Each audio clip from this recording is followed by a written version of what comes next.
Hello and welcome to the August 4th issue of iTrust's MoneyCast. What happens when the equity markets go up, there's a whole bunch of new fund offers, and you all are interested in investing in mutual funds? Well, often a lot of investing mistakes get made in the mutual fund space by clients like yourself who want to participate in the rally. So this week we've chosen the topic of 7 investing mistakes to avoid when looking at mutual funds. What's the first mistake to avoid? Well, invest in funds that have been backed by experienced mutual fund companies that have been operating in India for a while. Just like you wouldn't go to a doctor who's freshly graduated from his medical college or her medical college, why would you go to a fund house that's just been formed recently? So go with a fund house that's been in operation for a while. The second mistake to avoid is, often people think of cheaper being a better mutual fund. That's not true.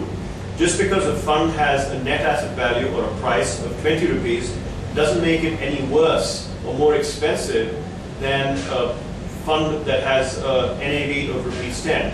If both are invested in the same underlying securities and go up by 20%, it's the same result. The 10 will go up to rupees 12, the 20 will go up to rupees 24. So it doesn't make the 20 rupee fund any more expensive. So avoid investing in funds just because they're cheaper by your definition.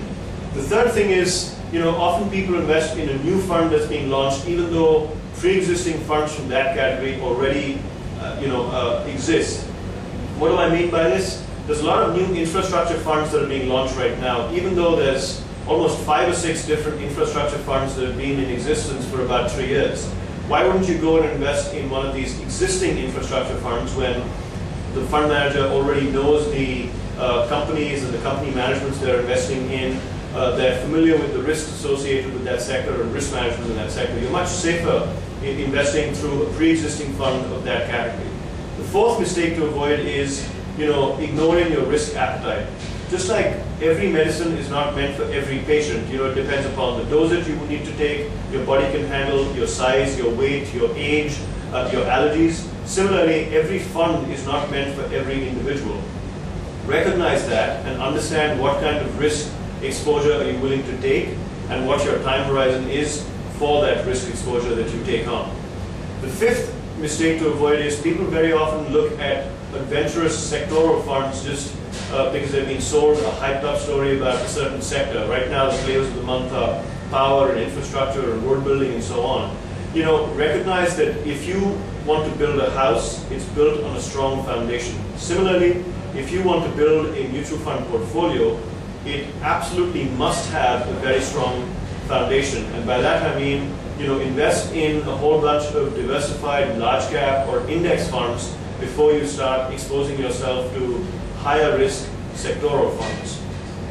The sixth mistake that people make is they're very unrealistic about returns. They think that they can double their money in the stock market very quickly because their neighbor or their uncle or aunt did the same recently. That is not true. It's very difficult to make money in the stock market, so be very realistic about your returns and be practical about it.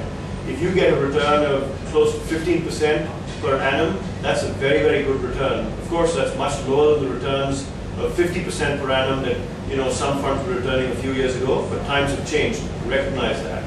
The last mistake that people make is that they chop and change their portfolio very frequently. They go into one fund, they get out of it, and so on. Let your money compound over a period of time. By leaving your money in that particular fund over a longish period of time, you reduce the incidence of taxation and you'll give yourself the benefit of compounding of capital and hopefully give yourself a better opportunity for wealth creation. So by all means participate in the equity markets, but just be aware of some of these mistakes and don't make them. Good luck.